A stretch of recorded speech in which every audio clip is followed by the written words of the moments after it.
Welcome to RB education Odia. ପିଲାମାନେ ଦେଖିପାରୁଛ ଆସନ୍ତାକାଲି ତୁମ ଯେଉଁ ଟେଷ୍ଟ ଅଛି ଇଣ୍ଟରନାଲ ଆସେସମେଣ୍ଟ 1 କ୍ଲାସ୍ 10ର 2024-25 ଇଏ ପୁରା କୋଶ୍ଚିନ୍ ଆସିବ। ଦେଖିପାରୁଛ ପିରିୟଡ଼ିକ୍ ଟେଷ୍ଟ ସବୁ ତୁମ ଯେଉଁଟା ବର୍ତ୍ତମାନ ନୂଆ ସିଲାବସ୍ ଅନୁସାରେ ଇଣ୍ଟରନାଲ ଆସେସମେଣ୍ଟ 1 ହେବ। ଆଗରୁ ହେଉଥିଲା ତୁମର ଫର୍ମାଟିଭ୍ ଆସେସମେଣ୍ଟ, ଏବେ ଦେଖିବ ଇଣ୍ଟରନାଲ ଆସେସମେଣ୍ଟ କ୍ଲାସ୍ 10 ପିଲାଙ୍କ ପାଇଁ। ତ ମୁଁ ଆଣିସାରିଛି ଜେନେରାଲ ସାଇନ୍ସର କୋଶ୍ଚିନ୍ ଯାହା ତୁମ ଆସନ୍ତାକାଲି ଟେଷ୍ଟ ଅଛି। ଦେଖିପାରୁଛ 4 ମାର୍କ 50 ମାର୍କ ପିଲାମାନେ ଦେଖିପାରୁଛ ଅଛି। ତ ଇଏ ତୁମେ 100% ଅରିଜିନାଲ ଦେଖିବ। ନେମ୍ ଅଫ୍ ଦି ଷ୍ଟୁଡେଣ୍ଟ ଅଛି, ରୋଲ୍ ନମ୍ବର ଅଛି, ସେକ୍ସନ୍ ଅଛି।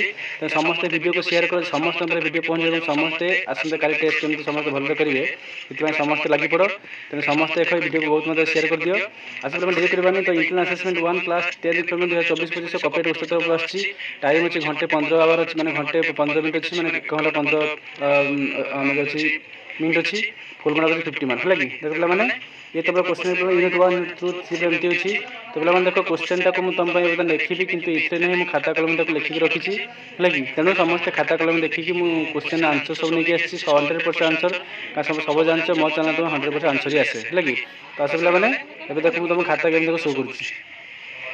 ପିଲାମାନେ ଦେଖ ପ୍ରଥମ କ୍ୱେଶ୍ଚନ୍ କ'ଣ ଦେଇଛି ଯେ ଆମ ଶରୀରର ପିଏଚ୍ କେତେ, ଆମ ଶରୀରର ପିଏଚ୍ କେତେ। ପିଲାମାନେ ଆନ୍ସର କ'ଣ ଲେଖା ଦେଖ 7.0 ରୁ 7.8 ହେଲା କି। ତୁମ ଠିକ୍ ଆନ୍ସର ଅଛି ପିଲାମାନେ 7.0 ରୁ 7.8 ତୁମ ଠିକ୍ ଆନ୍ସର ହିଁ ହେବ। ତୁ ଦେଖ ପିଲାମାନେ ଅଛି ଯେ NO2 ଗ୍ୟାସ୍ର ରଙ୍ଗ କ'ଣ। ଦେଖ ପିଲାମାନେ ଲେଖା ହେଇଛି NO2 ଗ୍ୟାସ୍ର ରଙ୍ଗ କ'ଣ ହେବ ନା ବାଦାମୀ ତୁମ ଠିକ୍ ଆନ୍ସର ହେବ। କାରଣ NO2 ଗ୍ୟାସ୍ ନିର୍ଗତ ହେଉଛି ତ ସିଏ ତୁମର ହେଉଛି ବାଦାମୀ ରଙ୍ଗ। ଏ ଚାପ୍ଟର 1 ତୁମର ଆସିଛି ପିଲାମାନେ ଦେଖିପାରୁଛ। ଚାପ୍ଟର 1 ଆଉ 2 3 ତିନିଟା ବିଷୟ ତୁମର ଆସିବ IA1ର। ତେଣୁ ଚାପ୍ଟର 1 ଟୁ 3ର ବହୁତ ଇଜି କ୍ୱେଶ୍ଚନ୍ ତୁମର ଆସିଛି କ୍ୱେଶ୍ଚନ୍ ଅଛି। ତେଣୁ ଦେଖ ପିଲାମାନେ ଇଏ ତୁମର କ୍ୱେଶ୍ଚନ୍ ସହିତ ପୁରା 100% ଆନ୍ସର। କାରଣ ତୁମେ ଜାଣିଛ ମୋ ଚ୍ୟାନେଲରେ କେବଳ ତୁମେ ଆନ୍ସର ପାଇବ 100% ପୁରା ଅରିଜିନାଲ ଆନ୍ସର ହେଲା କି।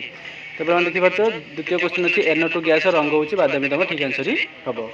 ଠିକ୍ ଅଛି ପିଲାମାନେ କ୍ୱେଶ୍ଚନ୍ କ'ଣ ଦେଇଛି ଯେ ପୁଷ୍ଟିସାରର ଏକକ କ'ଣ। ମନେ ରଖିବ ପୁଷ୍ଟିସାର ଏକକ ହେବ କ'ଣ ନା ଏମିନୋ ଏସିଡ୍। ଯାହା ଜାଣିଛ ପିଲାମାନେ ଯେ ଏମିନୋ ଏସିଡ୍ର ଶୃଙ୍ଖଳରୁ ପ୍ରୋଟିନ୍ ତିଆରି ପୁଷ୍ଟିସାର।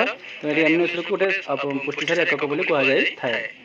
ଫୋର୍ଥ କ୍ୱେଶ୍ଚନ୍ କ'ଣ ଦେଇଛି ଯେ ଜଳଚର ଜୀବମାନେ କିପରି ଆମର କିପରି ପ୍ରକ୍ରିୟା କରି ଶ୍ୱାସକ୍ରିୟା କରନ୍ତି। ପିଲାମାନଙ୍କ ଜଳଜ ଜୀବନ ବାସ କରନ୍ତି ତାଙ୍କର ହେଉଛି ଶ୍ୱାସକ୍ରିୟା ପାଇଁ ନିର୍ଦ୍ଦିଷ୍ଟ ଅଙ୍ଗ ନଥାଏ। ସେମାନେ ଡାଇରେକ୍ଟଲି ବିସର୍ଜନ ପ୍ରକ୍ରିୟା ଯାହାକୁ ଡିଫ୍ୟୁଜନ୍ କହିଥାଉ।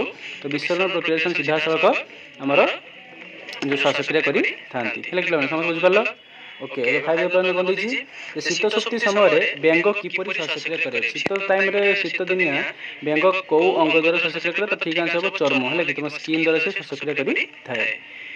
ନେକ୍ସଟ କ'ଣ ଦେଖ 6 କ୍ୱେଶ୍ଚନ୍ କ'ଣ ଦେଇଛି ଯେ ଜାରଣ ବିରୋଧୀ ପଦାର୍ଥକୁ କ'ଣ କହନ୍ତି। ମନେ ରଖିବ ଜାରଣ ବିରୋଧୀ ପଦାର୍ଥକୁ ଆମେ ପ୍ରତିଜାରକ କହିଥାଉ, ଯାହାକୁ ଇଂଲିଶରେ କହିଥାଉ ଆଣ୍ଟିଅକ୍ସିଡାଣ୍ଟ। ତେଣୁ ଜାରଣ ବିରୋଧୀ ପଦାର୍ଥକୁ ଆମେ ପ୍ରତିଜାରକ ବୋଲି କହିଥାଉ। ପିଲାମାନେ ବୁଝିପାରୁଛ, ସମସ୍ତେ ବୁଝିପାରୁଛ ଠିକ୍ କ୍ୱେଶ୍ଚନ୍ ଠିକ୍ ଆନ୍ସର। ତେଣୁ ସମସ୍ତେ ଭିଡ଼ିଓକୁ ସେୟାର କର ଏବଂ ଯେଉଁମାନେ ଚ୍ୟାନେଲକୁ ଅନସବସ୍କ୍ରାଇବ୍ ସବସ୍କ୍ରାଇବ୍ କରିଦିଅ। ଯେଉଁମାନେ ସବସ୍କ୍ରାଇବ୍ ନ କରିଛ ନୂଆ ଆସିଛି ଚ୍ୟାନେଲରେ ତୁମେ ଜଏନ୍ ହେଇଛ ତ ସମସ୍ତେ ଭିଡ଼ିଓକୁ ଯଥାଶୀଘ୍ର ସେୟାର କରିକି ତୁମେ ସବସ୍କ୍ରାଇବ୍ କରିଦିଅ। ଭିଡ଼ିଓ ଭଲ ଲାଗିବ ଶେଷ ଲାଇକ୍ କରିବ ଏବଂ ଭିଡ଼ିଓକୁ ବହୁତ ମାତ୍ରାରେ ସାଙ୍ଗସାଥିମାନଙ୍କ ଭିତରେ ସେୟାର କରିଦିଅ, ଗ୍ରୁପ୍ରେ ସେୟାର କର ଯାହାକି ସମସ୍ତ ପାଖରେ ଭିଡ଼ିଓ ପହଞ୍ଚିଯାଉ ହେଲା କି। ତେବେ ସେଭେନ୍ କ୍ୱେଶ୍ଚନ୍ କ'ଣ ଦେଇଥିଲେ ମାନେ ଯେ ବେଙ୍ଗରେ କେତୋଟି ନିଳୟ ଥାଏ। ତେଣୁ ସମସ୍ତେ ଜାଣିଛ ବେଙ୍ଗର ହାର୍ଟରେ 3ଟା ପ୍ରକୋଷ୍ଠରେ ତାର କ'ଣ ଥାଏ ନା 2ଟା ଥାଏ ଅଳିନ୍ଦ, ଗୋଟେ ଥାଏ ନିଳୟ। ତ ଯେହେତୁ କେତୋଟି ନିଳୟ ପଚାରୁଛି ତ ଠିକ୍ ଆନ୍ସର ହେବ ଗୋଟିଏ ତୁମ ଠିକ୍ ଆନ୍ସର ହିଁ ହେବ ହେଲା କି। ଏଇ ପିଲାମାନଙ୍କ କ୍ୱେଶ୍ଚନ୍ କ'ଣ ଦେଇଛି। ଏଇ ଦିନ କ୍ୱେଶ୍ଚନ୍ଟା ଯେ ସିନାବାର କେଉଁ ମୌଳିକର ଧାତୁ ପିଣ୍ଡ। ମନେ ରଖିବ ସିନାବାର କେଉଁ ମୌଳିକ। ତ ଠିକ୍ ଲେଖିବ ପାରଦ। ପାରଦ ତୁମ ସିନାବାରର ମାନେ ଯେଉଁ ପାରଦର ଯେଉଁ ଧାତୁ ପିଣ୍ଡ ନାଁ କ'ଣ ନା ସିନାବାର ତୁମର ହେଇଥାଏ ହେଲା କି। 9 କ'ଣ ଦେଇଛି ଯେ NaCl ଜଳୀୟ ଦ୍ରବଣ ମଧ୍ୟରେ ବିଦ୍ୟୁତ୍ ପ୍ରବାହ କଲେ କେଉଁଠି Cl2 ନିର୍ଗତ ହୁଏ, ମାନେ କେଉଁଠାରେ କେଉଁ ଅଗ୍ର ପାଖରେ ହୁଏ। ତ ପିଲାମାନେ ଠିକ୍ ଆନ୍ସର ହେବ ଏନୋଡ୍ ହେଲା କି। ଠିକ୍ ଆନ୍ସର କେଉଁଟା ପିଲାମାନେ ହେବ ଏନୋଡ୍, ମାନେ ପ୍ଲସ୍ ଅଗ୍ର ଏନୋଡ୍ ପ୍ଲସ୍ଟା। ତେଣୁ ତୁମର ନିର୍ଗତ ହେବ କେଉଁଠି ଠିକ୍ ଆନ୍ସର ହେବ ଏନୋଡ୍ ଠିକ୍ ଆନ୍ସର ଏନୋଡ୍ ହେଲା କି। ଏନୋଡ୍ ତୁମର 100% ଆନ୍ସର ହିଁ ହେବ। ନେକ୍ସଟ ଆମେ ଦେଖି 10 କ୍ୱେଶ୍ଚନ୍ ଯେ 10 ଗ୍ରାମ ସୁନାରୁ କେତେ ଦୈର୍ଘ୍ୟ ତାର ଲମ୍ବା କରିହେବ। ସମସ୍ତେ ଜାଣିଛ ଯେ 1 ଗ୍ରାମରୁ ଆମେ ହେଉଛି 2 କିଲୋମିଟର କରିହେବ। ଯେ 10 ଗ୍ରାମ ଅଛି ତ 10 ଗ୍ରାମ ମାନେ କ'ଣ ହେଇଯିବ ନା 2 × 10 ଇଜିକାଲ୍ ଟୁ କେତେ ହେଇଯିବ ନା 20 କିଲୋମିଟର ହେଲା କି। ତ ଠିକ୍ ଆନ୍ସର କ'ଣ ହେବ ନା 20 କିମି ହେଲା କି। ତେଣୁ 10 ଗ୍ରାମ ସୁନାରୁ ଆମେ 20 କିଲୋମିଟର ଦୈର୍ଘ୍ୟ ତାର ଲମ୍ବା ଯାଇପାରିବ।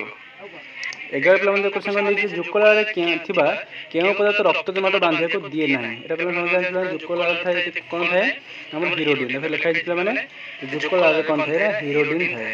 ଯେମିତି ଆମର ମଣିଷମାନଙ୍କର ଯେଉଁ ଥାଏ କ'ଣ ଯିଏକି ରକ୍ତ ଜମାଟ ଦିଏନି ସେ ଆମର ହିପାରିନ୍ ଥାଏ। ଯୁକଳାରେ ସେମିତି ଥାଏ ହିରୋଡିନ୍। ଯିଏକି ଏକ ପ୍ରୋଟିନ୍ଟା ଏବଂ ସେ ହେଉଛି ରକ୍ତଦାନ ବାନ୍ଧକୁ ଦିଏ ନାହିଁ। ପିଲା ବୁଝିପାରିଲେ ସମସ୍ତେ? ଏ 11 ଯାକ କ୍ୱେଶ୍ଚନ୍ ପ୍ଲାନ୍ ଅଛି। 12 ପାଖରୁ ଆଉ ବାକି ଯେଉଁ କ୍ୱେଶ୍ଚନ୍ 38 ଯେଉଁ କ୍ୱେଶ୍ଚନ୍ ଅଛି ସବୁଗୁଡ଼ା ତୁମ ପାଖକୁ ନେଇ ଆସିବି ଏବଂ ଓଡ଼ିଆରେ ମଧ୍ୟ କ୍ୱେଶ୍ଚନ୍ ସବୁ ନେଇ ଆସିବି।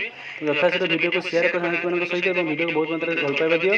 ଯେଉଁମାନେ ଚ୍ୟାନେଲକୁ ସବସ୍କ୍ରାଇବ୍ କର ହେଲା। ତ ନେକ୍ସଟ ଭିଡ଼ିଓରେ ମୁଁ ତୁମ ପାଇଁ ପୁରା ସବୁର ଠିକ୍ କ୍ୱେଶ୍ଚନ୍ର ଠିକ୍ ଆନ୍ସର୍ ନେଇକି ଆସିବି ଏବଂ ଯେତିକି ତୁମ ଟେଷ୍ଟ ଗୁଡ଼ାକ ଆଗକୁ ମଧ୍ୟ ଅଛି କି ଆସନ୍ତା କାଲି ଅଛି ସବୁର ମୁଁ ଠିକ୍ ଆନ୍ସର୍ ନେଇକି ଆସିବି।